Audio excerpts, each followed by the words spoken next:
नमस्कार दोस्तों, आपका स्वागत है घोस्ट टॉक पर। दोस्तों, आज का हॉरर पॉडकास्ट एक ट्रक ड्राइवर की है जिनका नाम बबलू है। तो चलिए अब ये पॉडकास्ट बबलू जी के नजरिया से सुनते हैं। लेकिन उससे पहले आप लोगों से एक रिक्वेस्ट है, अगर आप लोग चैनल पर नए हैं तो चैनल को सब्सक्राइब कर दीजिएगा और हाइप पॉइंट भेजकर अपना सपोर्ट जरूर दिखाइएगा।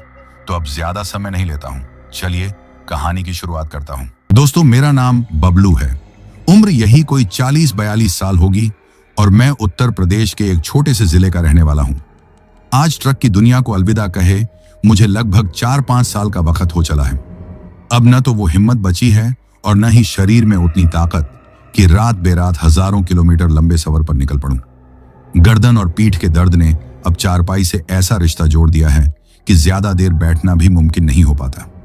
लेकिन एक वक्त था जब मेरी जिंदगी का दूसरा नाम ही ट्रक था और स्टीयरिंग व्हील मेरे हाथों का सबसे पक्का साथी हुआ करता था।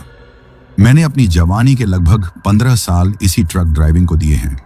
इन 15 सालों में मैंने न जाने कितने रास्ते नापे, कितने शहर देखे और न जाने कितनी ही रातों को सड़कों पर गुजारा। इन लंबे सफरों में कई अच्छे बुरे अनुभव हुए, कुछ मीठी यादें बनी तो कुछ ऐसी भी थीं जिन्हें याद करके आज भी रूह कांप उठती है। आज मैं आप लोगों के साथ जो कहानी साझा करने जा रहा हूं वो मेरी जिंदगी की सबसे भयानक और अविश्वसनीय घटना है। ये एक ऐसी रात की कहानी है जिसने न सिर्फ मुझसे मेरा काम छीना बल्कि मेरे अंदर बैठे उस निडर इंसान को भी हमेशा के लिए मार दिया। ये घटना उस वक्त की है जब मैं और मेरा खलासी कवि एक साथ काम किया करते थे। कवि मुझसे उम्र में काफी छोटा था, यही कोई 22-23 साल का नौजवान लड़का। वो मेरे ही गांव का था और मेरे पड़ोस में रहता था। स्वभाव से थोड़ा चंचल और आज की पीढ़ी के लड़कों की तरह ही तकनीक से जुड़ा हुआ, लेकिन काम में बड़ा पक्का और दिल का साफ था। हम दोनों की जोड़ी ऐसी थी जैसे बड़े और छोटे भाई की।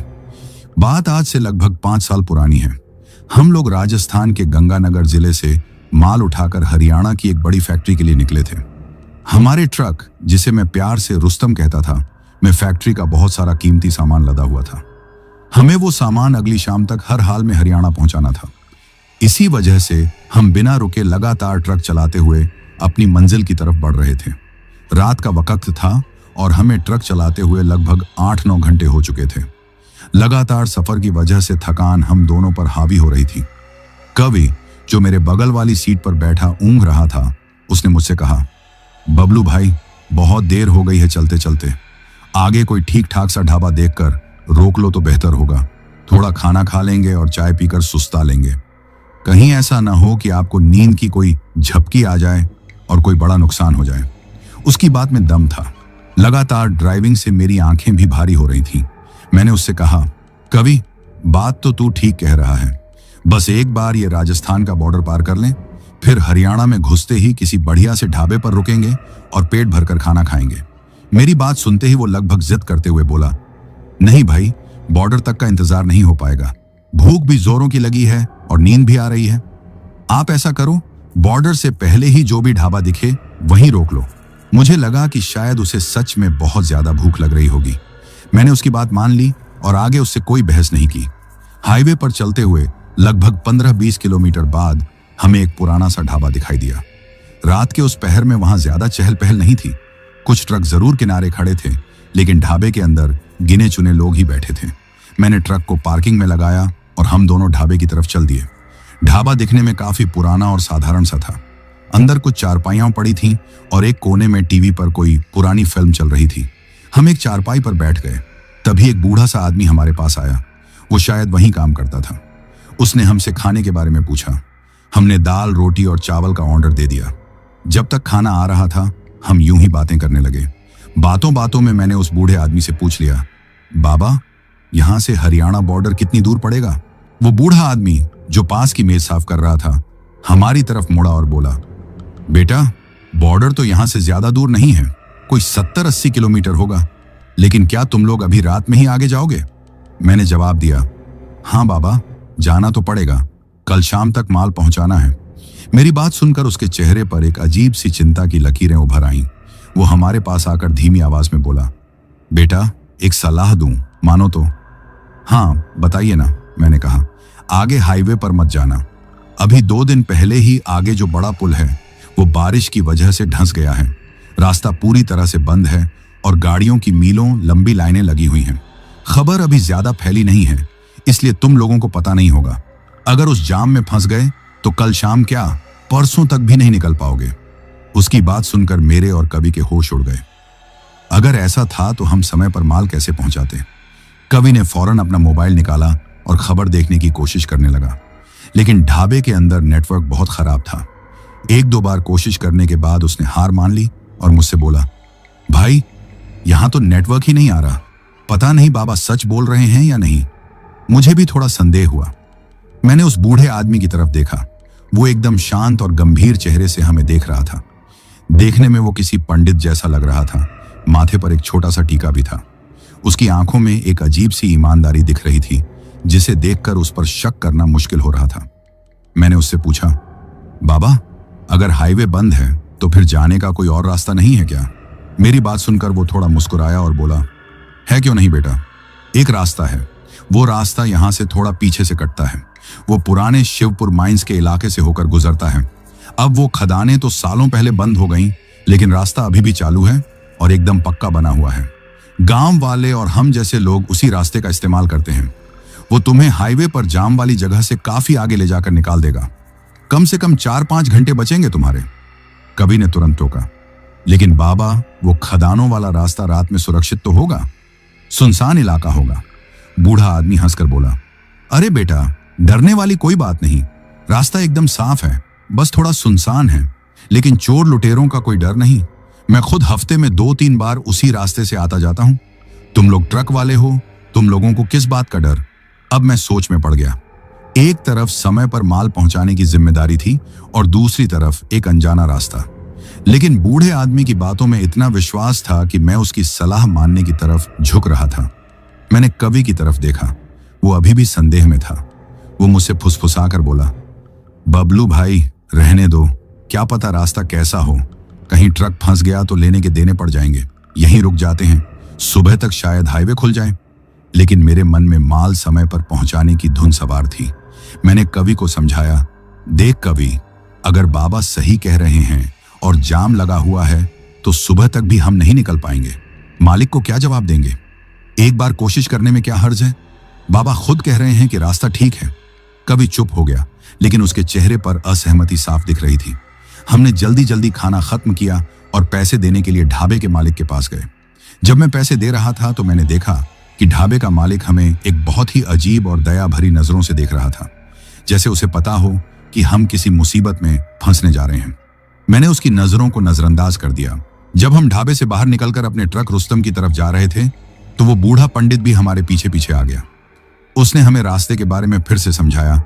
यहां से सीधे 2 किलोमीटर पीछे जाना। हाईवे के बाईं तरफ एक पुराना हाथ से रंगा हुआ बोर्ड दिखेगा जिस पर शिवपुर माइंस लिखा होगा। बस उसी रास्ते पर मुड़ जाना। वो रास्ता सीधा तुम्हें हाईवे पर ही निकालेगा। मैंने उसका धन्यवाद किया। हम ट्रक में बैठ गए। मैंने ट्रक स्टार्ट किया और उसे वापस हाईवे पर मोड़ने लगा। जैसे ही मैंने ट्रक को पीछे की तरफ घुमाया, मेरी नजर साइड वाले शीशे पर पड़ी। वो बूढ़ा पंडित अभी भी वहीं खड़ा हमें देख रहा था। उसके चेहरे पर एक अजीब सी मुस्कुराहट थी, लेकिन रात के अंधेरे में उसकी आंखें किसी शिकारी की तरह ठंडी और खाली लग रही थीं। एक पल के लिए मेरे मन में ख्याल आया कि कहीं कुछ गड़बड़ तो नहीं, लेकिन फिर मैंने इस ख्याल को झटक दिया और ट्रक को उस अनजाने सफर की ओर बढ़ा दिया। मुझे क्या पता था कि यह सफर हमारी जिंदगी का सबसे खतरनाक सफर होने वाला था और उस बूढ़े की सलाह कोई मदद नहीं, बल्कि एक जाल था। एक ऐसा जाल जो हमें सीधे मौत के मुंह की तरफ खींच रहा था। उस बूढ़े पंडित की बताई हुई राह पर चलने के लिए मैंने ट्रक को वापस मोड़ लिया था। हाईवे की जगमगाती रोशनियों को पीछे छोड़कर हम एक अनजाने अंधेरे की तरफ बढ़ रहे थे। कवि मेरे बगल में खामोश बैठा था। उसके चेहरे पर अब भी शक और डर का मिला जुला भाव था। मैंने उसे तसल्ली देने के लहजे में कहा, फिक्र मत कर कवि, बस 1-1.5 घंटे की ही तो बात है। जैसे ही ये रास्ता खत्म होगा हम वापस हाईवे पर होंगे और अपनी मंजिल के और करीब। सोच, अगर हम जाम में फंसते तो कितना वक्त बर्बाद होता। कवि ने कुछ नहीं कहा, बस हम की एक धीमी आवाज निकाली और खिड़की से बाहर देखने लगा। उसका इस तरह खामोश हो जाना मुझे थोड़ा अजीब लगा, क्योंकि आमतौर पर वो पूरे रास्ते कुछ न कुछ बोलता रहता था। या तो अपने मोबाइल में उलझा रहता या फिर मुझसे मेरे पुराने सफरों के किस्से सुनता रहता। उसकी खामोशी उस रास्ते की खामोशी को और भी गहरा बना रही थी। जैसा उस बूढ़े ने बताया था, हाईवे से लगभग 2-2.5 किलोमीटर पीछे जाने पर हमें बाईं तरफ एक कच्चा सा रास्ता कटता हुआ दिखा। वहीं पर एक पुराना लकड़ी का बोर्ड गड़ा हुआ था, जिस पर धुंधले और उखड़े हुए अक्षरों में किसी ने हाथ से लिख रखा था, शिवपुर माइंस 5 किलोमीटर। बोर्ड की हालत देखकर ही लग रहा था कि यह सालों से यहां लावारिस पड़ा है। रास्ते की शुरुआत तो ठीक ठाक थी, सड़क पक्की थी, हालांकि हाईवे जितनी चौड़ी और साफ सुथरी नहीं थी। इसे देखकर मेरे मन को थोड़ी तसल्ली हुई और कभी का डर भी कुछ कम हुआ। मुझे लगा कि शायद बाबा सही ही कह रहे थे और ये रास्ता वाकई में हमारा समय बचा सकता है। लेकिन मेरी ये तसल्ली ज्यादा देर तक कायम नहीं रही। जैसे जैसे हम उस रास्ते पर आगे बढ़ते गए, आसपास का माहौल एक अजीब और अनजाने ढंग से बदलने लगा। हाईवे का शोर, गाड़ियों की आवाजाही, सब कुछ पीछे छूट गया था। अब सिर्फ हमारे ट्रक रुस्तम के इंजन की गड़गड़ाहट थी जो उस भयानक सन्नाटे को चीर रही थी। सड़क के दोनों तरफ जो पहले खेत या थोड़ी बहुत हरियाली दिख रही थी, अब उसकी जगह खंडीली झाड़ियों और पत्थरीली बंजर जमीन ने ले ली थी। चांदनी रात थी और उस पीली रोशनी में चट्टानों और सूखी झाड़ियों के साए ऐसे लग रहे थे जैसे कोई अजीबोगरीब जीव जमीन पर रेंग रहे हों। हवा जैसे एक ही जगह पर ठहर सी गई थी, पेड़ का एक पत्ता तक नहीं हिल रहा था। मुझे अचानक महसूस हुआ कि ट्रक के केबिन के अंदर का तापमान भी गिर गया है। हल्की सी ठंड लगने लगी थी, जबकि कुछ देर पहले तक हम गर्मी से परेशान थे। मैंने ट्रक का रेडियो चालू कर दिया, सोचा कि कोई गाना सुनकर माहौल थोड़ा हल्का होगा। रेडियो पर कोई पुराना गाना बज रहा था, लेकिन कुछ ही देर में गाने की आवाज में घरघराहट होने लगी और फिर सिर्फ तेज स्टैटिक की आवाज आने लगी। मैंने चैनल बदलने की कोशिश की, लेकिन हर स्टेशन पर सिर्फ वही कान फाड़ने वाली आवाज थी। और फिर उस स्टैटिक के बीच से मुझे ऐसा लगा जैसे कोई फुसफुसा रहा हो, बहुत ही धीमी दबी हुई आवाजें, जैसे कोई औरत रो रही हो। मैंने तुरंत कवि की तरफ देखा, वो भी कान लगाकर सुनने की कोशिश कर रहा था। उसने डर भरी आवाज में पूछा, बबलू भाई, ये कैसी आवाज है? जैसे कोई रो रहा हो। मेरा दिल धक से रह गया, लेकिन मैंने खुद को संभाला और डर को चेहरे पर नहीं आने दिया। मैंने रेडियो बंद करते हुए कहा, अरे कुछ नहीं है, सुनसान इलाका है ना, इसलिए नेटवर्क नहीं पकड़ रहा। ये सब हवा की आवाजें होती हैं जो रेडियो पकड़ लेता है। तू भी बेकार में डरता है। कवि चुप हो गया, लेकिन मैं जानता था कि हम दोनों को पता था कि वो सिर्फ हवा की आवाज नहीं थी। उस रास्ते पर कुछ तो था जो सही नहीं था। लगभग 3-4 किलोमीटर अंदर आने के बाद हमें खदानों के पहले निशान दिखने शुरू हुए। सड़क के किनारे पुरानी जंग लगी मशीनें पड़ी थीं। कहीं किसी टूटी फूटी इमारत का ढांचा खड़ा था और फिर हमारी नजर उस पर पड़ी। रास्ते के बाईं तरफ खदान का एक बहुत बड़ा लोहे का गेट था जो आधा खुला हुआ था। उस गेट के ऊपर बीचों बीच एक पुरानी लालटेन लटक रही थी। हैरानी की बात यह थी कि उस लालटेन के अंदर धीमी सी लौ जल रही थी और वो लालटेन धीरे धीरे हवा में झूल रही थी, आगे पीछे। उसे देखकर मेरे रोंगटे खड़े हो गए। मैंने तुरंत ट्रक की रफ्तार धीमी कर दी। कवि की आंखें डर से फटी जा रही थी। उसने कांपती हुई आवाज में कहा, भाई वो देखो, हवा तो एक पत्ता भी नहीं हिला पा रही। फिर वो लालटेन अपने आप कैसे हिल रही है? और इतनी रात में इस वीरान जगह पर उसे जलाया किसने होगा? अब मेरे पास कोई जवाब नहीं था। मेरे अंदर का डर भी अब बाहर आने लगा था। मैं खुद कोई तर्क गढ़ने की कोशिश कर रहा था, लेकिन मेरा दिमाग खाली पड़ गया था। मैंने बस इतना कहा, ध्यान मत दे कवि, नजर का धोखा होगा। और मैंने ट्रक की रफ्तार बढ़ा दी। हम उस गेट से आगे निकल गए, लेकिन मेरी नजर बार बार साइड मिरर में उस झूलती हुई लालटेन पर जा रही थी, जब तक कि वो अंधेरे में गायब नहीं हो गई। हम दोनों के बीच एक अनकही दहशत ने अपनी जगह बना ली थी। और फिर वही हुआ जिसका हमें सबसे ज्यादा डर था। उस गेट से करीब 1 किलोमीटर आगे जाकर ही अचानक हमारे रुस्तम के इंजन ने एक जोरदार झटका दिया। फिर 2-3 बार खांसने जैसी आवाज आई और इंजन बंद हो गया। ट्रक एक झटके के साथ रुक गया। इंजन के बंद होते ही हेडलाइट्स भी बुझ गईं और हम चारों तरफ घोर अंधेरे और मौत जैसे सन्नाटे में डूब गए। बाहर सिर्फ चांद की पीली रोशनी थी जो उस बंजर जमीन को और भी ज्यादा डरावना बना रही थी। ये क्या हुआ? कवि ने घबरा कर पूछा।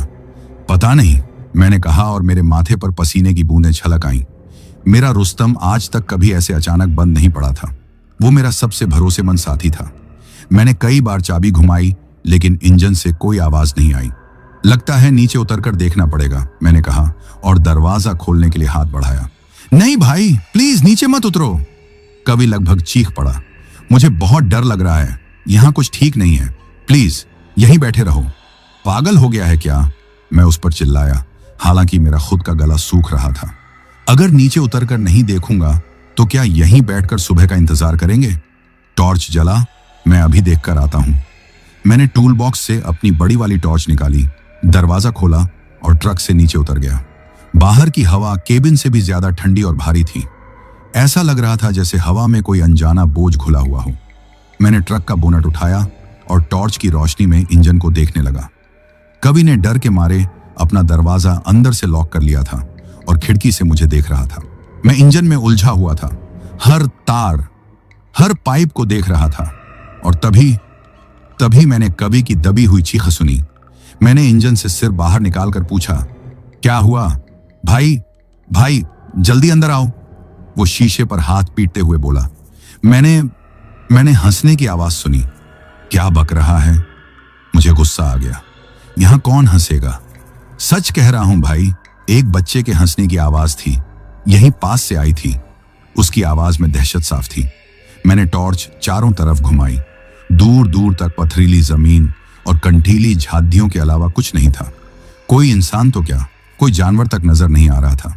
मैंने उसे डांटते हुए कहा, तेरा दिमाग खराब हो गया है डर के मारे, चुपचाप बैठा रह, मुझे काम करने दे। मैं वापस इंजन देखने लगा।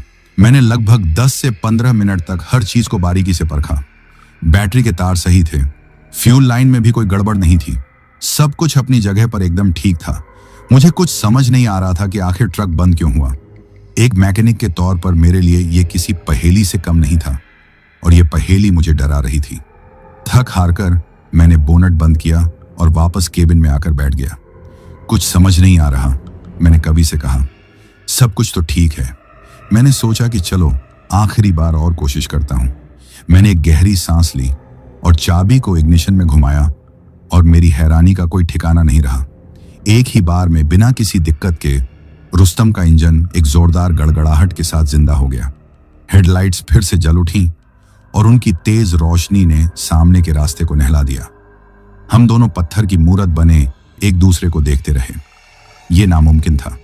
जो इंजन 15 मिनट की मशक्कत के बाद भी चालू नहीं हुआ, वो अब ऐसे शुरू हो गया जैसे कभी बंद ही ना हुआ हो। मेरे पास अब कोई तर्क नहीं बचा था। कवि की आंखों में जो डर था, वही डर अब मेरी आंखों में भी तैर रहा था। मैंने कांपते हुए हाथों से गियर डाला और ट्रक को आगे बढ़ा दिया। हम दोनों में से कोई कुछ नहीं बोला। हम समझ चुके थे कि हम किसी आम रास्ते पर नहीं हैं। ये कोई शॉर्टकट नहीं था, ये एक जाल था और हम उस जाल में बुरी तरह फंस चुके थे। अब सवाल ये नहीं था कि हम अपनी मंजिल पर कब पहुंचेंगे। सवाल ये था कि क्या हम इस गुमनामी की राह से कभी जिंदा बाहर निकल भी पाएंगे या नहीं। ट्रक का इंजन दोबारा जिंदा हो चुका था, लेकिन हमारे अंदर की हिम्मत मर चुकी थी। केबिन के अंदर एक ऐसी खामोशी ने कब्जा कर लिया था जो ट्रक के इंजन के शोर से भी ज्यादा भारी थी। कवि अपनी सीट पर सिकुड़ कर बैठा हुआ था और उसकी आंखें खिड़की से बाहर पसरे अंधेरे को इस तरह घूर रही थीं जैसे वो किसी भी पल किसी और डरावनी चीज के नमूदार होने का इंतजार कर रहा हो। मेरा हाल भी उससे कुछ अलग नहीं था। मेरे हाथ स्टीयरिंग व्हील पर कसकर जमे हुए थे, लेकिन अंदर से मैं कांप रहा था। उस बूढ़े पंडित का चेहरा, ढाबे वाले का अजीब सा बर्ताव, वो खुद ब खुद हिलती लालटेन और फिर ट्रक का रहस्यमयी तरीके से बंद होकर चालू हो जाना, ये सब कोई इत्तेफाक नहीं हो सकता था। हम जानबूझकर किसी जाल में धकेले गए थे। मैंने ट्रक की रफ्तार बढ़ा दी। मेरी एक ही कोशिश थी कि जल्द से जल्द इस मनहूस रास्ते को पार करके वापस हाईवे की रोशनी देखूं। लेकिन जैसे जैसे हम आगे बढ़ रहे थे, रास्ता और भी ज्यादा खराब और वीरान होता जा रहा था। पक्की सड़क अब खत्म हो चुकी थी और उसकी जगह एक ऊबड़ खाबड़ पथरीले रास्ते ने ले ली थी। सड़क पर जगह जगह गहरे गड्ढे थे जिनसे बचाकर ट्रक को निकालना एक चुनौती बन गया था। रफ्तार अपने आप धीमी हो गई थी और इस धीमी गति ने हमारे डर को और भी ज्यादा बढ़ा दिया था। अब हम शिवपुर माइंस के बिल्कुल बीचों बीच थे। सड़क के दोनों तरफ खदानों के मुंह अंधेरे में ऐसे दिख रहे थे जैसे धरती ने अपने जबड़े खोल रखे हों और वो हमें निगल जाने का इंतजार कर रही हो। हर तरफ जंग खाया हुआ टूटा फूटा सामान बिखरा पड़ा था। ट्रॉलियां, लोहे की पटरियां और मशीनों के कंकाल नुमा ढांचे। चांद की रोशनी में ये सब किसी प्रागैतिहासिक दानव के अवशेष लग रहे थे। ऐसा महसूस हो रहा था जैसे हम किसी शहर में नहीं बल्कि किसी मुर्दा घर से गुजर रहे हों, जहां हर चीज सालों पहले दम तोड़ चुकी थी। बबलू भाई, कवि की कांपती हुई आवाज ने सन्नाटे को तोड़ा। मुझे लगता है हमें वापस लौट चलना चाहिए। यह जगह ठीक नहीं है, आगे जाना खतरे से खाली नहीं होगा। वापस? मैंने कड़वाहट से कहा। वापस कहां जाएंगे कवि? जिस रास्ते से आए हैं क्या वो सुरक्षित था? और क्या तुझे लगता है कि जो भी चीज यहां है वो हमें इतनी आसानी से वापस जाने देगी? मेरी आवाज में हताशा थी। हम आगे और पीछे दोनों तरफ से फंस चुके थे और तभी एक तीखे मोड़ पर हमारी हेडलाइट्स की रोशनी में कुछ ऐसा दिखा कि मेरे हाथ पैर सुन्न पड़ गए। मैंने पूरी ताकत से ब्रेक पर पैर मारा और ट्रक एक तेज चीख के साथ रुक गया। सड़क के ठीक बीचों बीच एक औरत खड़ी थी। उसने एक साधारण सी मैली साड़ी पहन रखी थी और एक छोटे से बच्चे का हाथ थाम रखा था। बच्चा यही कोई 5-6 साल का होगा। औरत के बाल बिखरे हुए थे और उसका चेहरा आंसुओं से भीगा हुआ था। वो इस तरह खड़ी थी जैसे दुनिया में उसका कोई ना हो। उन्हें देखकर एक पल के लिए मेरा डर जाता रहा और उसकी जगह दया ने ले ली। इतनी रात में इस वीरान जगह पर एक औरत अपने छोटे से बच्चे के साथ अकेली खड़ी थी। कोई भी शरीफ इंसान उन्हें देखकर मदद के लिए रुक जाता। ये कौन है? मैंने अपने आप से कहा, लेकिन कवि की दहशत चरम पर थी। वो लगभग फुसफुसाते हुए बोला, भाई दरवाजा मत खोलना, ये कोई चाल है, ये इंसान नहीं हो सकते। प्लीज भाई, ट्रक आगे बढ़ाओ, यहां से चलो। उसकी बात मेरे कानों में पड़ रही थी, लेकिन मेरी आंखें उस औरत के बेबस चेहरे पर टिकी थीं। वो धीरे धीरे चलकर हमारे ट्रक की तरफ आई, लेकिन हेडलाइट्स की तेज रोशनी से कुछ कदम पहले ही रुक गई। उसने अपने हाथ जोड़ ली और रोते हुए बोली, साहब, साहब, भगवान के लिए मेरी मदद करो। मेरा आदमी सुबह काम करने इस खदान के अंदर गया था, अभी तक लौट कर नहीं आया। मुझे बहुत डर लग रहा है साहब, कहीं उसके साथ कोई हादसा ना हो गया हो। उसकी आवाज में इतनी बेबसी और दर्द था कि मेरा दिल पसीज गया। मैं खुद एक बेटी का बाप था, मैं उसकी तकलीफ महसूस कर सकता था। कवि मुझे लगातार पीछे से खींच रहा था और कह रहा था, मत सुनो इसकी बात भाई, ये हमें फंसाना चाहती है। मैं एक भयानक दुविधा में फंस गया था। मेरा दिल कह रहा था कि मुझे उसकी मदद करनी चाहिए, लेकिन मेरा दिमाग कवि की बातों से सहमत था। यहां कुछ भी सामान्य नहीं था। मैंने उस औरत को और भी ध्यान से देखा, उसकी सच्चाई का अंदाजा लगाने की कोशिश की और तभी मुझे कुछ अजीब चीजें महसूस हुई। जिस धूल भरी पथरीली सड़क पर वो खड़ी थी, उसके पांव और साड़ी का निचला हिस्सा एकदम साफ थे। उन पर धूल का एक कण तक नहीं था। फिर मेरी नजर उनकी परछाई पर पड़ी। ट्रक की इतनी तेज हेडलाइट्स में हमारी परछाई तो एकदम साफ बन रही थी, लेकिन उस औरत और बच्चे की परछाई बहुत ही हल्की, लगभग पारदर्शी सी थी, जैसे किसी ने कागज पर पेंसिल से हल्का सा निशान बना दिया हो। मेरा दिल जोर जोर से धड़कने लगा। मैंने उस बच्चे की तरफ देखा। वो ना तो रो रहा था, ना ही घबराया हुआ था। वो बस खाली, गहरी और डरावनी आंखों से सीधा सामने देख रहा था, जैसे उसके अंदर कोई जान ही ना हो। मैं इन सब चीजों का मतलब समझने की कोशिश ही कर रहा था कि अचानक एक पल के लिए, सिर्फ एक पल के लिए, उस औरत का रोता हुआ चेहरा झिलमिलाया और उस एक पल में मुझे जो दिखा उससे मेरी आत्मा तक कांप उठी। उस बेबस चेहरे की जगह एक कंकाल जैसा चेहरा था। आंखों की जगह 2 खाली गड्ढे थे और मुंह की जगह एक काला गहरा छेद। वो मंजर इतनी तेजी से आया और गया कि एक बार को मुझे लगा कि ये मेरा वहम है, मेरी डरी हुई आंखों का धोखा। लेकिन ये धोखा नहीं था, ये एक चेतावनी थी। मेरे शरीर में जैसे बिजली दौड़ गई। डर ने मेरी सारी दया और दुविधा को एक झटके में खत्म कर दिया। मैंने कवि की तरफ नहीं देखा, न ही उससे कुछ कहा। मेरे दिमाग ने काम करना बंद कर दिया था और अब सिर्फ जिंदा रहने की आदिम प्रवृत्ति काम कर रही थी। मैंने पूरी ताकत से गियर बदला और एक्सीलरेटर पर अपना पूरा वजन डाल दिया।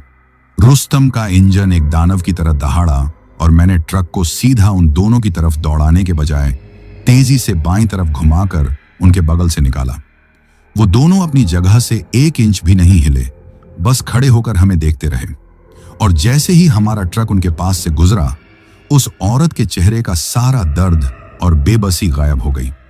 उसकी जगह अब एक भयानक अमानवीय गुस्से ने ले ली थी। उसके होंठ एक डरावनी मुस्कुराहट में खींच गए और उसने अपने मुंह से एक ऐसी तेज, पतली और दिल चीर देने वाली चीख निकाली जिसे सुनकर लगा जैसे किसी ने गर्म लोहे की सलाई मेरे कानों में उतार दी हो। वो किसी इंसान की चीख नहीं थी, वो एक ऐसी आवाज थी जो हमारे ट्रक के लोहे के ढांचे को कंपा गई। खिड़कियों के शीशे थरथरा उठे और ऐसा लगा जैसे हमारा खून हमारी नसों में जम जाएगा। मैं बस ट्रक भगाता रहा, उस चीख को पीछे छोड़ने की कोशिश करता रहा, लेकिन वो आवाज हमारे पीछे पीछे आ रही थी, हमारा पीछा कर रही थी। अब हमारे मन में कोई शक नहीं बचा था, हम इंसान नहीं बल्कि इस वीरान रास्ते पर भटकती किसी शैतानी ताकत के चंगुल में फंस चुके थे, और हमें नहीं पता था कि ये रात खत्म होने से पहले हमें और क्या क्या दिखाना बाकी था। उस औरत की दिल चीर देने वाली चीख हमारे कानों में पिघले हुए शीशे की तरह उतर चुकी थी। मैं पागलों की तरह ट्रक भगा रहा था, मेरी नजरें सामने के ऊबड़ खाबड़ रास्ते पर थीं और मेरे दिमाग में बस एक ही ख्याल था, यहां से दूर, बहुत दूर निकल जाना है। कभी पीछे की खिड़की से चिपका हुआ था, उसकी आंखें डर से बाहर निकली पड़ रही थीं। वो बार बार कांपती हुई आवाज में बोल रहा था, भाई वो लोग पीछे आ रहे हैं। मैंने साइड मिरर में देखने की हिम्मत की और जो देखा उससे मेरा खून जम गया। वो औरत और बच्चा अब सड़क पर नहीं थे, बल्कि वे उन टूटे फूटे खदान के ढांचों और जंग लगी मशीनों के बीच से होते हुए हमारे ट्रक के साथ साथ दौड़ रहे थे। उनकी रफ्तार अमानवीय थी। उनके साथ अब एक और साया था, एक लंबे हट्टे कट्टे आदमी का साया, जो शायद उस औरत का पति था। वे जमीन पर दौड़ नहीं रहे थे, बल्कि हवा में तैरते हुए लग रहे थे और हमारे ट्रक के साथ बड़ी आसानी से अपनी गति बनाए हुए थे। और फिर एक जोरदार धड़ाम की आवाज के साथ हमारे ट्रक की छत पर कुछ भारी चीज गिरी। आवाज इतनी तेज थी कि हम दोनों अपनी सीटों पर उछल पड़े। ऐसा लगा जैसे किसी ने एक बड़ी सी चट्टान हमारी छत पर फेंक दी हो। कवि चीख पड़ा, ऊपर छत पर कोई है भाई। उसके शब्द मुंह में ही थे कि छत पर से खुरचने की आवाज आने लगी, जैसे कोई अपने लंबे पैने नाखूनों से ट्रक की लोहे की चादर को खुरच रहा हो। मेरे दिमाग पर हथौड़े की तरह पड़ रही थी। मेरा पूरा शरीर पसीने में नहा गया था। मुझे लगा कि अब हम नहीं बचेंगे। वो चीज छत को फाड़कर किसी भी पल अंदर आ जाएगी। मेरी हिम्मत जवाब दे चुकी थी। मौत मुझे साफ साफ अपने सामने खड़ी दिख रही थी। इसी दहशत और बेबसी के आलम में मेरा हाथ अपने आप मेरे गले की तरफ चला गया। मेरी उंगलियों ने उस चांदी के लॉकेट को छू लिया जो मेरी माँ ने मुझे दिया था। उन्होंने कहा था, बेटा, जब भी किसी मुसीबत में हो, इसे पकड़कर हनुमान जी को याद कर लेना। उस लॉकेट के अंदर एक बहुत ही छोटा मोड़कर रखा हुआ हनुमान चालीसा था। जैसे ही मेरी कांपती हुई उंगलियों ने उस ठंडे लॉकेट को कसकर पकड़ा, एक अजीब सा चमत्कार हुआ। छत पर से आ रही वो भयानक खुरचने की आवाज अचानक बंद हो गई। जो अमानवीय दबाव हमें अपने चारों तरफ महसूस हो रहा था, वो थोड़ा कम हो गया। बाहर से आ रही फुसफुसाहटें भी हल्की पड़ गईं। ये कोई नाटकीय चमत्कार नहीं था, लेकिन एक पल के लिए हमें उस जानलेवा दहशत से थोड़ी राहत मिल गई थी। मेरे अंदर हिम्मत का एक कतरा लौटा और मेरे दिमाग को कुछ सोचने का मौका मिला। शायद इसी राहत के पल या फिर पिछले कुछ घंटों के भयानक तनाव के कारण मेरा दिमाग एक अजीब सी अवस्था में चला गया। मैं ट्रक चला रहा था, मेरी आंखें रास्ते पर थीं, लेकिन मेरे दिमाग में कहीं और की तस्वीरें चल रही थीं, किसी टूटी हुई फिल्म की तरह। पहला दृश्य, मैंने उसी शिवपुर माइंस के इलाके को देखा, लेकिन दिन की तेज रोशनी में। खदानें चल रही थीं, मजदूर काम कर रहे थे। मैंने उस औरत, बच्चे और उसके पति को देखा। वे खुश थे, हंस रहे थे। आदमी एक सीधा सादा मजदूर लग रहा था। दूसरा दृश्य, तस्वीर बदली। अब मैंने ढाबे पर मिले उस पंडित जी को देखा, लेकिन वो बूढ़ा और पंडित जैसा नहीं था। वो अधेड़ उम्र का एक क्रूर और लालची ठेकेदार लग रहा था। उसके साथ 2-3 गुंडे जैसे आदमी थे। वे उस मजदूर और उसके परिवार को धमका रहे थे। बहस उनकी जमीन को लेकर हो रही थी, जिस पर वो ठेकेदार कब्जा करना चाहता था। तीसरा दृश्य, बहस खूनी झड़प में बदल गई। मैंने अपनी आंखों के सामने उस ठेकेदार और उसके गुंडों को उस बेबस परिवार पर हमला करते देखा। उन्होंने उस मजदूर को बेरहमी से लाठियों से पीटना शुरू कर दिया। उसकी पत्नी चीखती चिल्लाती रही, लेकिन उसकी सुनने वाला कोई नहीं था। फिर उसकी चीखें भी खामोश कर दी गईं। चौथा और आखिरी दृश्य, वो सबसे भयानक था। मैंने उस ठेकेदार को अपने आदमियों को हुक्म देते हुए देखा। उन्होंने उस मरे हुए परिवार के 3 लोगों की लाशों को घसीटा और पास ही मौजूद एक गहरी अंधेरी खदान के मुंह में फेंक दिया। लाशें नीचे अंधेरे में गायब हो गईं। इसके बाद मैंने उस ठेकेदार को अपने हाथ झाड़ते और एक शैतानी हंसी हंसते हुए देखा। एक जोरदार झटके के साथ मैं उस भयानक सपने या हकीकत से बाहर आया। मेरे हाथ से स्टीयरिंग घूम गया था और ट्रक सड़क से उतरने ही वाला था। मैंने उसे मुश्किल से संभाला। मेरा चेहरा सफेद पड़ चुका था और मैं हाँफ रहा था। क्या हुआ भाई, आप ठीक तो हो? कवि ने मेरी हालत देखकर घबराते हुए पूछा। मेरे पास शब्द नहीं थे। मैंने कांपती हुई आवाज में रुक रुक कर वो सब कुछ बता दिया जो मैंने अभी अभी अपनी बंद आंखों से देखा था। वो परिवार, वो ठेकेदार, वो हत्या और वो खदान। जैसे ही मैंने अपनी बात खत्म की, केबिन के अंदर एक बर्फीली खामोशी छा गई। अब सारी कड़ियां जुड़ चुकी थीं। वो बूढ़ा पंडित कोई हमदर्द नहीं बल्कि एक कातिल था, और ये आत्माएं कोई शैतान नहीं बल्कि एक मजलूम परिवार की अतृप्त आत्माएं थीं जो सालों से अपने साथ हुए अन्याय का बदला लेने के लिए यहां भटक रही थीं। ये रास्ता कोई शॉर्टकट नहीं था। ये उस कातिल ठेकेदार का बनाया हुआ एक शिकारगाह था। वो ढाबे पर बैठकर भोले भाले ट्रक वालों को इस रास्ते पर भेजता था, शायद उन भटकती आत्माओं को शांत करने के लिए, या शायद अपनी क्रूरता के किसी नए खेल के लिए। ये एहसास किसी भी भूत को देखने से ज्यादा डरावना था। हम सिर्फ भूतों से नहीं लड़ रहे थे, हम सालों पुराने एक ऐसे गुनाह के बीच फंस गए थे जिसकी सजा आज भी ये वीरान खदानें काट रही थी। अब हमारा दुश्मन सिर्फ कोई साया नहीं था बल्कि वो जीता जागता इंसान था जो बाहर की दुनिया में एक शरीफ पंडित जी का नकाब ओढ़े बैठा था। और इसी पल हमारी लड़ाई सिर्फ जिंदा बचने की नहीं रही, ये न्याय और अन्याय के बीच की लड़ाई बन चुकी थी, और हम न चाहते हुए भी इसका हिस्सा बन गए थे। अतीत की खौफनाक सच्चाई हमारे सामने आ चुकी थी। अब हम सिर्फ भटक नहीं रहे थे, हम एक ऐसे गुनाह के गवाह बन चुके थे जो सालों पहले इस जमीन में दफन हो गया था। ये जानने के बाद कि इस सब के पीछे उस शैतान ठेकेदार, जो अब पंडित का भेष धरे हुए था, का हाथ है, मेरे अंदर डर के साथ साथ एक अजीब सा गुस्सा भी भर गया था। हमारी लड़ाई अब सिर्फ इन भटकती आत्माओं से नहीं थी बल्कि उस इंसान से भी थी जिसने इन्हें बनाया था। मेरे दिमाग में एक ही जुनून सवार हो गया था, किसी भी तरह इस चक्रव्यूह से बाहर निकलना है और उस दरिंदे को उसके किए की सजा दिलवानी है। इस नए मकसद ने हमें एक झूठी हिम्मत दी। कवि, मैंने कहा, मेरी आवाज में अब एक सख्ती थी, हिम्मत रख। अब हमें पता है कि हम किससे लड़ रहे हैं। बस एक बार यहां से बाहर निकल जाएं, फिर मैं उस हरामखोर ठेकेदार को छोड़ूंगा नहीं। मेरी बातों से कवि को भी शायद थोड़ी हिम्मत मिली।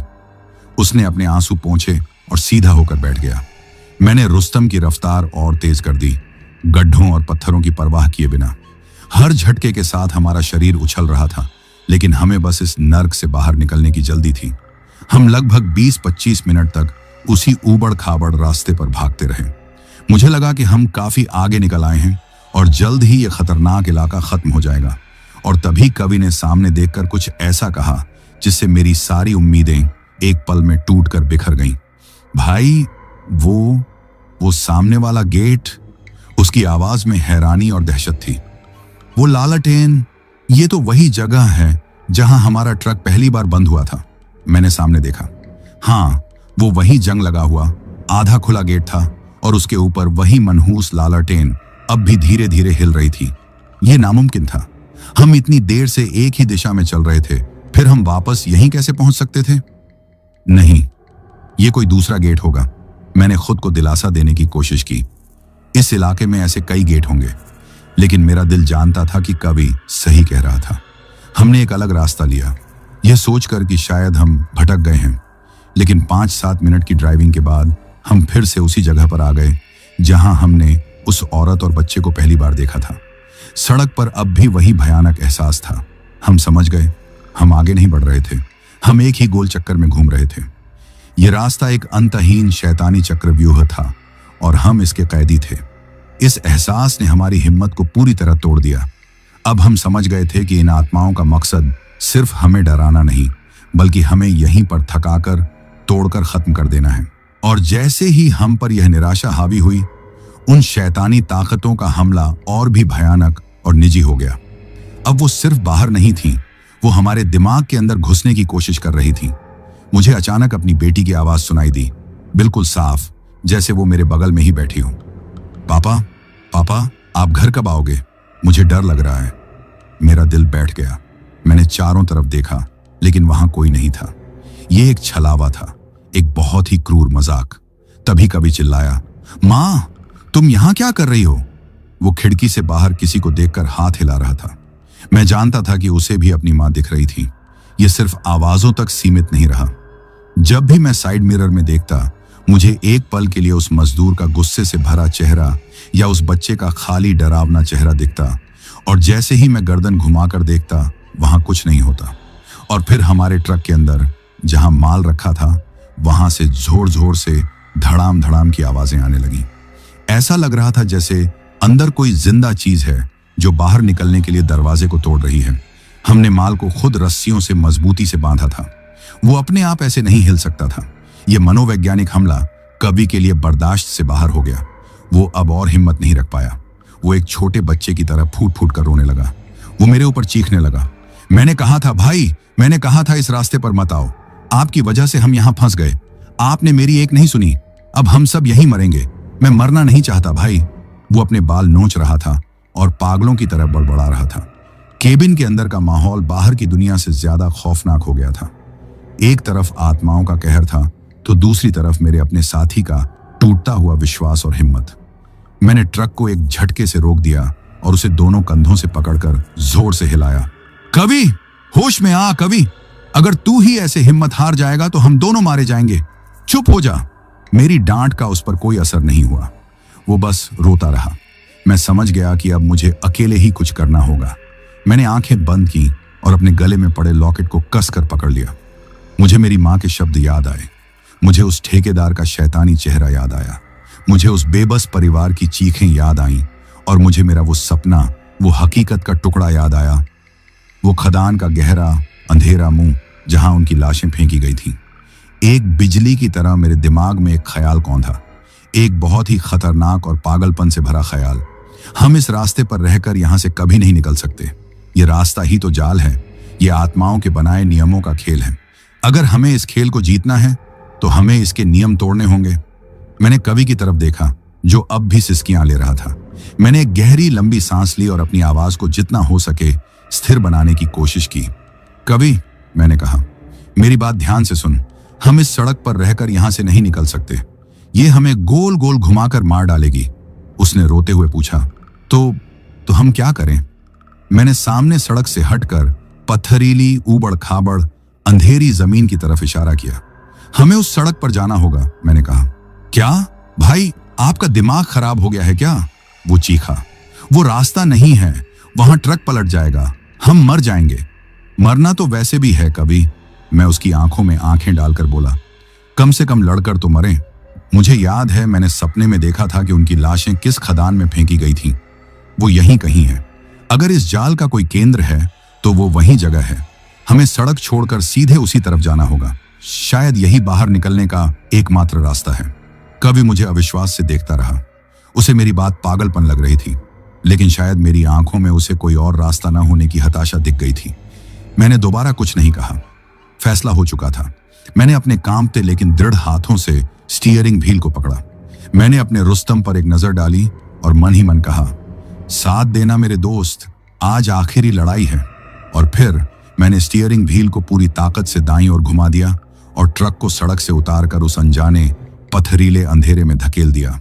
ट्रक के पहिए जैसे ही सड़क की टूटी फूटी सुरक्षा को छोड़कर पथरीली अनजानी जमीन पर उतरे, हमारा शरीर एक भयानक झटके से कांप गया। रुस्तम अब सड़क पर दौड़ नहीं रहा था, वो पत्थरों और गड्ढों से लड़ रहा था, किसी घायल जानवर की तरह। मैं पूरी ताकत से स्टीयरिंग व्हील को पकड़े हुए था, उसे अपने काबू में रखने की हर मुमकिन कोशिश कर रहा था। हर पल ऐसा लग रहा था कि ट्रक अभी पलट जाएगा। केबिन के अंदर हमारा सामान इधर उधर गिर रहा था और कवि, जो सीट से लगभग उछलकर डैशबोर्ड से टकरा गया था, बुरी तरह चीख रहा था। जैसे ही हमने उनका बनाया हुआ रास्ता, उनका चक्रव्यूह तोड़ा, उन आत्माओं का सब्र भी टूट गया। अब उनका खेल खत्म हो चुका था और उनकी असली भयानक नफरत सामने आ गई थी। चारों तरफ अंधेरे से पत्थर बरसने लगे। छोटे बड़े पत्थर हमारे ट्रक के ढांचे पर आकर बज रहे थे, जिससे ऐसी आवाजें आ रही थीं जैसे कोई लोहे के ड्रम को हथौड़ों से पीट रहा हो। एक बड़ा सा पत्थर सीधा आकर हमारी सामने वाली खिड़की के शीशे से टकराया। ट्रक की तेज आवाज के साथ शीशे पर एक मकड़ी के जाले जैसा निशान बन गया। एक और पत्थर आता तो शायद शीशा टूटकर अंदर आ जाता। अब वो आत्माएं सिर्फ सायों की तरह नहीं थीं, वो पूरी तरह से हमारे सामने थीं। वो औरत, वो बच्चा और वो मजदूर आदमी, तीनों के चेहरे अब दर्द और बेबसी से नहीं बल्कि एक अमानवीय क्रोध से बिगड़े हुए थे। उनकी आंखें अंधेरे में लाल अंगारों की तरह जल रही थीं। वे हमारे ट्रक के चारों तरफ मंडरा रहे थे, कभी सामने आकर रास्ता रोकते तो कभी बगल से गुजरते हुए ट्रक के दरवाजे को पीटने लगते। और फिर उस सारे शोर और तबाही के बीच हमें एक हंसी सुनाई दी, एक ठंडी, क्रूर और मजाक उड़ाती हुई हंसी। मैंने सामने देखा, कुछ दूर एक चट्टान पर वही ठेकेदार खड़ा था, अपने जवानी के रूप में। वो पंडित जी के भेष में नहीं बल्कि उसी क्रूर हत्यारे के रूप में था जिसे मैंने सपने में देखा था। वो हमारी बेबसी का तमाशा देख रहा था और जोर जोर से हंस रहा था। इसी पल यह साफ हो गया कि वो भी अब उन्हीं की दुनिया का हिस्सा था, एक प्रेत, शायद इन आत्माओं का स्वामी या उनका सबसे बड़ा कैदी। हमें उस खदान तक पहुंचना है कभी, किसी भी कीमत पर, मैं चिल्लाया। मैंने अपनी पूरी हिम्मत और अनुभव को दांव पर लगा दिया था। पत्थरों की बौछार और सामने आते हुए प्रेतों से बचते बचाते मैं ट्रक को आगे बढ़ाता रहा। और फिर हमें वो जगह दिखी, एक पहाड़ी के नीचे एक बड़ा सा गड्ढा, एक गहरा और अंधेरा मुंह, वही खदान जिसका जिक्र मेरे सपने में था। लेकिन जैसे ही हम उसके करीब पहुंचे, हमारा रास्ता रोक लिया गया। उस मजदूर की आत्मा, जो शायद उन सब में सबसे ज्यादा ताकतवर और गुस्से में थी, एक विशालकाय रूप लेकर हमारे ट्रक के ठीक सामने आकर खड़ी हो गई। वो हवा में तैर रहा था और उसका सिर लगभग हमारे ट्रक की छत को छू रहा था। उसकी लाल आंखें नफरत से जल रही थीं। उसने अपना एक हाथ उठाया और जैसे किसी ने हमारे ट्रक का गला घोंट दिया हो, इंजन एक बार फिर खांस कर बंद हो गया। हेडलाइट्स एक पल के लिए झिलमिलाईं और फिर बुझ गईं। हम एक बार फिर घोर अंधेरे और मौत जैसी खामोशी में कैद हो गए। बाहर सिर्फ उस प्रेत की आंखों की लाल चमक थी जो सीधे हम पर टिकी हुई थी। सब खत्म हो चुका था, अब कोई रास्ता नहीं था। कवि तो डर के मारे लगभग बेहोश हो चुका था। उसकी आंखें खुली थीं, पर उनमें कोई हरकत नहीं थी। मुझे लगा जैसे मेरे सीने में सांसें अटक गई हैं। मौत दरवाजे पर नहीं, दरवाजा तोड़कर अंदर आ चुकी थी। और उस पल, जब सारी उम्मीदें मर चुकी थीं, मैंने वो किया जो शायद एक मरता हुआ इंसान करता है, आखिरी हारी हुई प्रार्थना। मैंने एक झटके में अपने गले से उस लॉकेट को नोच लिया। उसकी चांदी की चेन मेरी उंगलियों में उलझ गई। मैंने उसे किसी हथियार की तरह अपनी मुट्ठी में भींच लिया और कांपते हुए हाथ को खिड़की से बाहर उस प्रेत की तरफ कर दिया। मेरे मुंह से अपने आप हनुमान चालीसा के शब्द निकलने लगे। मेरी आवाज कांप रही थी, टूट रही थी, लेकिन वो ऊंची और साफ थी। जय हनुमान ज्ञान गुण सागर, जय कपीस तिहु लोक उजागर। जैसे ही मेरे मुंह से ये शब्द निकले, एक अविश्वसनीय घटना घटी। मेरे हाथ में कसकर पकड़ा हुआ वो छोटा सा चांदी का लॉकेट एक नरम, सुनहरी रोशनी से चमकने लगा। वो कोई चकाचौंध करने वाली रोशनी नहीं थी, बल्कि एक शांत और पवित्र दिए जैसी लौ थी। वो सुनहरी रोशनी लॉकेट से निकलकर सीधा उस विशालकाय प्रेत से जा टकराई। और वो प्रेत, जो कुछ पल पहले तक अजेय लग रहा था, ऐसे पीछे हटा जैसे उसे किसी ने आग से जला दिया हो। उसके मुंह से चीख निकली, लेकिन इस बार वो गुस्से की नहीं बल्कि तकलीफ की चीख थी। उस रोशनी के दायरे में आते ही बाकी आत्माएं और वो हंसता हुआ ठेकेदार भी दर्द से कराहते हुए पीछे हट गए। और उसी पल, उसी चमत्कारी पल में हमारे रुस्तम का इंजन किसी शेर की दहाड़ की तरह एक ही बार में फिर से जिंदा हो गया। हेडलाइट्स पूरी ताकत से जल उठी और उस प्रेत के तकलीफ से बिगड़े हुए चेहरे को रोशन कर दिया।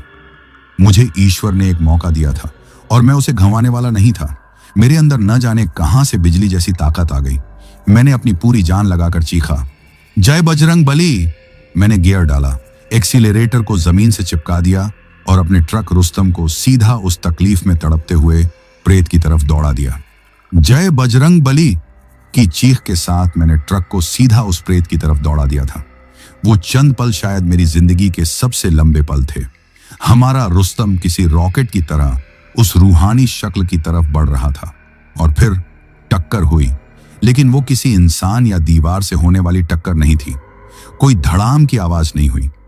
जिस पल हमारा ट्रक उस प्रेत से टकराया, ऐसा लगा जैसे हजारों कांच के गिलास एक साथ टूट गए हों। एक तेज कर्णभेदी कड़क की आवाज हुई। जो उस प्रेत की तकलीफ भरी चीख में मिल गई। एक पल के लिए केबिन के अंदर बर्फ जैसी ठंडी धुंध भर गई और फिर सब कुछ साफ हो गया। हम उसके आर पार निकल चुके थे।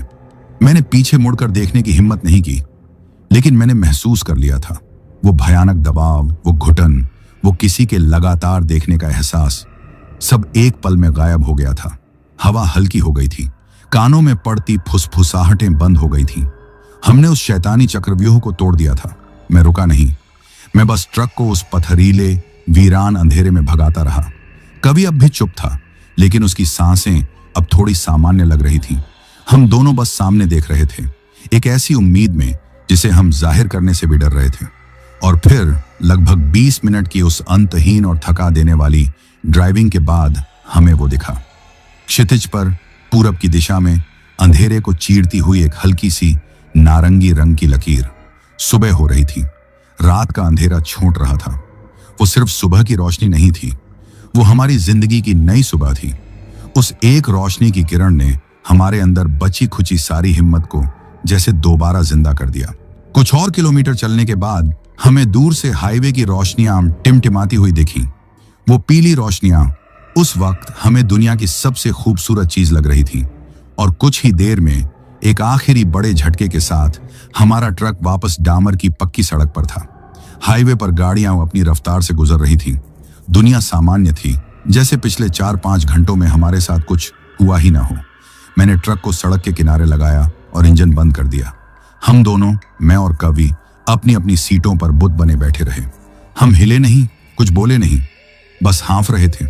हमारे शरीर बुरी तरह कांप रहे थे। जैसे जैसे एड्रेनालीन का नशा उतर रहा था, शरीर के हर हिस्से में दर्द और हड्डियों तक घुसी हुई थकान का एहसास हो रहा था। काफी देर बाद जब सूरज पूरी तरह निकल आया, हम ट्रक से नीचे उतरे। रुस्तम की हालत देखकर हमारा दिल बैठ गया। वो बुरी तरह से जख्मी लग रहा था। चारों तरफ खरोंचें और अनगिनत डेंट पड़े हुए थे। सामने का शीशा बुरी तरह चटक चुका था। और फिर मेरी नजर सामने बम्पर पर पड़ी। जिस जगह पर हमारी टक्कर उस प्रेत से हुई थी, वहां एक बड़ा सा गड्ढा पड़ गया था। लेकिन हैरानी की बात यह थी कि उस गड्ढे के चारों तरफ बर्फ की एक पतली परत जमी हुई थी, जबकि सुबह की हवा में हल्की गर्मी थी। ये हमारे उस अमानवीय टकराव का इकलौता खामोश सबूत था। हमने डरते डरते पीछे कार्गो का दरवाजा खोला। अंदर सारा सामान अपनी जगह पर था, लेकिन जिन मोटी रस्सियों से हमने उसे बांधा था, वो कई जगहों से ऐसी कटी हुई थीं जैसे किसी ने तेज धार वाले चाकू से उन्हें काटा हो। हमने किसी तरह खुद को संभाला। हम जानते थे कि हम किसी को कुछ नहीं बता सकते। कौन हमारी बात पर यकीन करता? लोग हमें पागल या नशेड़ी कहते। हमने एक झूठी कहानी गढ़ी कि हम रास्ता भटक कर किसी कच्चे रास्ते पर फंस गए थे और ट्रक एक बड़े गड्ढे में गिर गया था। हम कई घंटे लेट, टूटे फूटे ट्रक और बिखरी हुई आत्मा के साथ हरियाणा की उस फैक्ट्री में पहुंचे। कुछ हफ्ते बाद मैं घर लौट आया था, लेकिन मैं वो नहीं था जो यहां से गया था। रातें अब सोने के लिए नहीं, बल्कि जागकर छत को घूरने के लिए होती थीं।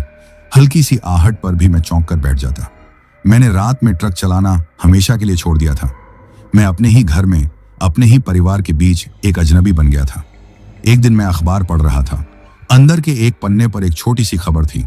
शिवपुर माइंस इलाके में प्रवेश पर स्थायी रोक। अज्ञात भूगर्भीय अस्थिरता का हवाला देते हुए प्रशासन ने इलाके को सील किया। कुछ महीने पहले लापता हुए कुछ युवकों का अब तक कोई सुराग नहीं। मैं खबर का मतलब समझ गया। भूगर्भीय अस्थिरता सिर्फ एक बहाना था। सच को हमेशा के लिए दफन कर दिया गया था। मेरी नजर अपने गले पर गई, जहां अब वो लॉकेट नहीं था। वो उस रात वहीं कहीं उन खदानों के अंधेरे में गिर गया था, शायद अपनी सारी पवित्रता उसे एक टकराव में खर्च करके। मैं आज भी जब उस रात के बारे में सोचता हूं तो मेरी रूह कांप उठती है। हम उस रात उस खदान से जिंदा निकल आए थे, लेकिन उस खदान का, उस दर्द और उस चीख का एक टुकड़ा आज भी मेरे अंदर जिंदा है। मैंने उस रात एक जरूरी सबक सीखा था। कुछ शॉर्टकट आपकी मंजिल को करीब नहीं लाते, वो आपको सीधे नर्क के दरवाजे पर ले जाकर छोड़ देते हैं।